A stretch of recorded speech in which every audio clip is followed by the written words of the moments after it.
Hello, welcome to our video for November 2020 Pertinent Mansions of the Moon, Magical Birthstone, and also the metal, the alchemical metal for Rosaries and Amulets. I'm Pastor Rosemary, the Astrology Angel. I'm a Rosicrucian seer, biblical astrologer, Christian psychic, and Gnostic mystic, and this is Readings by Rosemary, Angelic Transmission. The Astrology Angel magic that we teach, along with the instruction for the prediction method, should be used with all mindfulness, since powerful forces of manifestation are unleashed. This is intended exclusively for entertainment purposes. Now, we've chosen a specific lunar mansion to go over this month because it's quite a comprehensive presentation. So we chose one that we feel is important, and it's going to happen pretty soon. It's on November 8th. So we're going to get to it right now. We're going to give you the information that you'll need to make like an amulet or a rosary or something, or to even pick one up if you don't have one. But the mansions repeat also, so it doesn't go to waste if you make something, because you can use it every time. They repeat every month, so every time the lunar mansion comes up the next month, you can use it again. Okay, if you make a rosary for a certain mansion, or an amulet for a certain mansion, or even if you draw a picture for it or whatever, then next time it comes up, you can use it. There's 28 mansions, 28 pictures that are traditional and ancient. So we're going to get to this right now. Now, when we apply the categories of regarding varying levels of difficulty of the lunar mansion, some are beneficial, some are somewhat difficult, and some are difficult. And when we apply these categories to all 28 lunar mansions, in correlation with my daughter Famke Barducci's numerology guidelines, okay, of potent and intense days this month, the 8th of November overlaps with one of the most difficult lunar mansions in November of 2020. And this will increase the power of it, okay? It will increase the power of the mansion, okay? Because when we have the numerology plus the lunar mansion, it makes it more powerful, okay?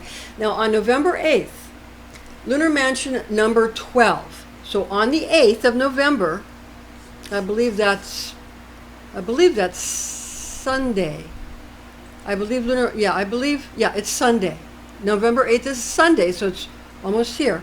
On that day, lunar mansion number 12 is going to occur, okay, with a difficult category. Okay, that's what's classified, in my opinion, and in the opinion of some others. Okay, now, so we have on the 8th of November, we have mansion of the moon number 12, and this is according to Warnock, one of the mansion of the moon experts.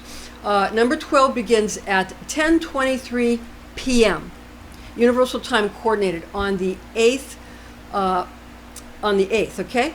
Okay. Now it's important to indicate here that there will be a waning half moon occurring at 1:47 p.m. on the 8th, also utilizing Universal Time Coordinated (UTC), and we're using tropical astrology. And even though mansion of the moon number 12 begins several hours later, okay, on the night of the 8th at 10:23 p.m., the effect of the fourth quarter moon in Leo will continue to have a persuasive effect upon lunar mansion number 12. It activates it, yeah? The moon activates it. Waning half moon activates lunar mansion number 12.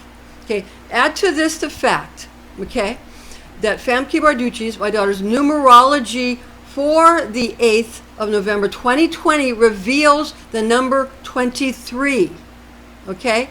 And the potency of mansion of the moon number 12 increases threefold on this date. Since lunar mansion number 12 is considered onerous, inflicting, fighting, discord, divergence, constraint, limitation, and division, okay? We shall provide valuable information pertinent to overseeing rituals and rites for this mansion. Now, okay, again, it is Sunday, November 8th, Lunar Mansion number 12 is called by Agrippa, Alzarpha or Azarpha. Now, Agrippa says it's tail of Leo, in the sign of Leo, Leo the lion, and portends of an occurrence that bestows opulence to yields and agricultural estates. The improvement of retainers also minions, and improvement or bettering of valets, detainees, again minions, retainers, and confidants. Though it does encumber mariners, okay, or seamen. Now, magical talisman used by the ancients for Mansion of the Moon number 12. Again, according to Agrippa, they created. This is a direct quote from Cornelius Agrippa, and his books on occult wisdom. And we're going to give you those specific books at the end of this video. And it's also, if you go into the description box, you can click on it, and my blog will come up, and you can go to the end of my blog about what we're just talking about right now, and you can go see all my footnotes, and you can see the ephemeris and the book on Magic of the Moon from Warnock, and also the book from Agrippa, edited by Donald Tyson and by Llewellyn, okay? And also the Renaissance Astrology book for Mansions of the Moon by Christopher Warnock. So just click on that, okay? And you can get the page numbers and all that, okay? And you can find the books if you want to buy these books. They're great books to have. I couldn't do without them. Okay, so getting back to this quote from Agrippa about the magical talisman used by the ancients for Mansion of the Moon number 12. It says they created an image of, quote, a dragon, unquote, warring with a human being or an angel. With this figure, sorceresses and sorcerers formed an emblem of, quote, black lead, unquote.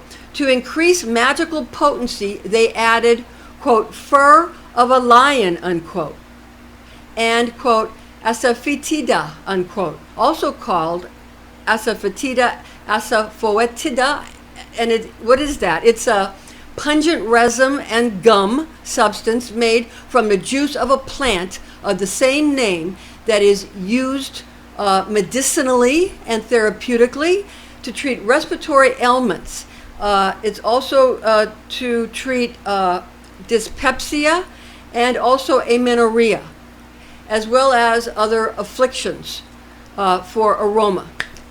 Now, the purpose of this talisman was to disengage, disconnect, and divide sweethearts, paramours, inamoradas, fans, devotees, romantic partners, or those involved in love affairs. Okay? Now, the angel for Mansion of the Moon number 12 is named Abdizuel. And now we're going to give you the Leo the Lion correspondences, okay? The birthstone for Leo is peridot, like if you want to make a little charm, or rosary, an amulet. Peridot for Leo. And the ruling planet is Sol, or the sun, okay?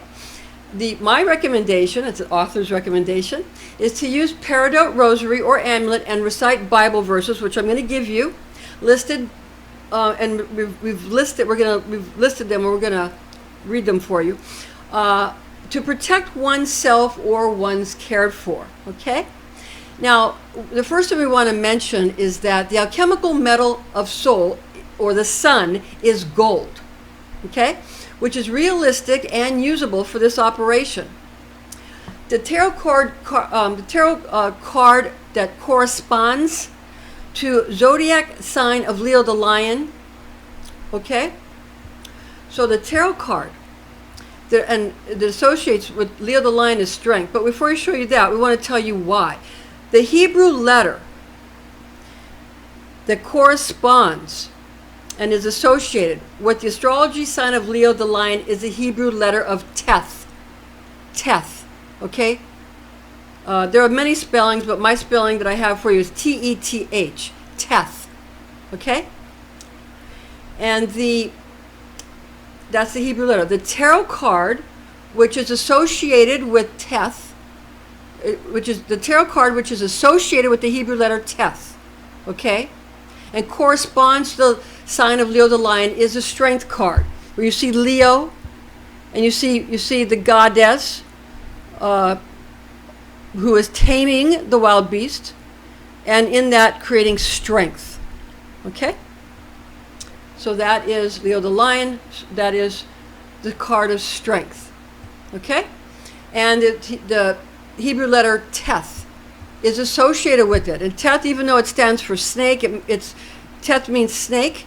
The tail of the lion is often drawn as a snake or a serpent. Okay, now the biblical association for Leo, corresponding with the Hebrew tribe of Judah, line of Judah, and the Hebrew letter Teth that we mentioned, is Genesis 49, chapter 49, verses 8 to 12. That's Genesis chapter 49, verses 8 to 12, and Psalm chapter, there's Psalms, and then this is Psalm 119, verses 65 to 72. So that's Psalm 119 in the book of Psalm, Psalm 119, or 119, verses 65 to 72 are specifically for the tribe of Judah, the letter Teth, and Leo the Lion, and specifically for this particular, it will be beneficial for use for this lunar mansion number 12, okay, which is corresponds which a portion of Leo the Lion, okay. Now the soul or the sun correspondences, Hebrew letter associated with the planet of the sun or soul is Resh. And the tarot card corresponding to soul or the sun is the sun.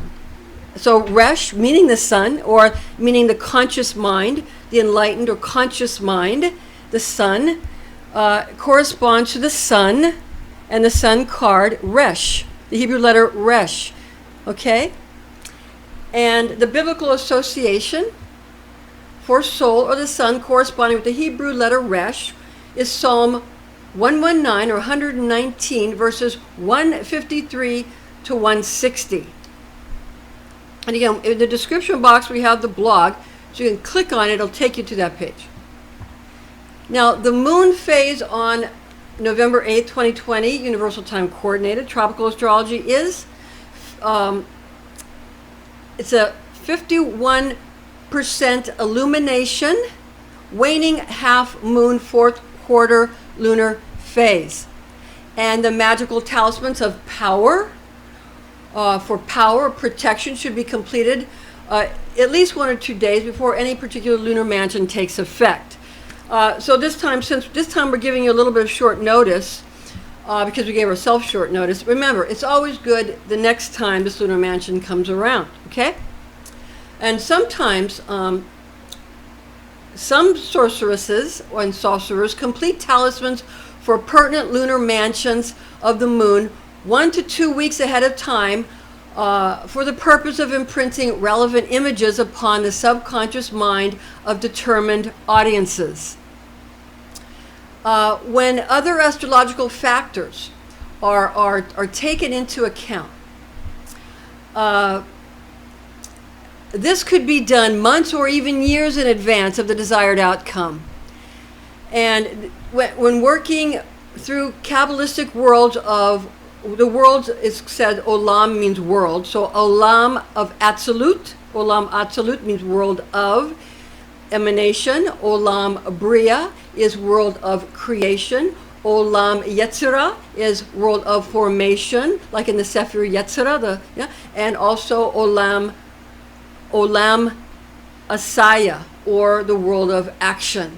Okay, so that's how it imprints and how the magic works.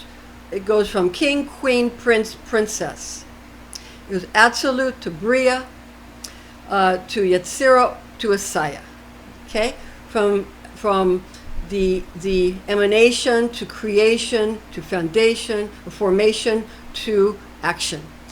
And Israel, the Israeli tribe and zodiac astrology attributions are based upon common knowledge taught through Kabbalistic oral tradition. The teachings cited in this video and in the document attached in the description box are derived from associations popularized by S.L. MacGregor Mathers, one of the founders of the Hermetic Order of the Golden Dawn. And again, the footnotes, you want to refer to Mansions of the Moon by Christopher Warnock. Also, that's where the ephemeris can be found from 2019 to 2033, and also 3 books of occult philosophy, Llewellyn Source Book Series by Henry Cornelius Agrippa, and that's edited and annotated by Donald Tyson. These books I can't live without, and also I utilize my grimoire that I have taken many notes from my coven that was, I was in a satellite coven of the Black Forest coven from Germany, which this is my Mansions of the Moon grimoire with the beautiful goddess Isis gracing the cover of this book, my grimoire, my magical grimoire. I have another one I'm sharing on another one of my, in another one of my incarnations. But this one is for the astrology, and this is for my Star Magic grimoire from my Star Enchantment. Okay, so all the information I've used here is based on the oral tradition, based on Kabbalah taught to me by Rosicrucian clergy when I was a young girl, the facts of which I've committed to memory, because Kabbalah is an oral tradition, is taught through word of mouth, and also some people have written some of it down. And also, we would like to invite you to join us the next time we do another one of these videos, because there's more coming. So thank you for joining us, and join us again.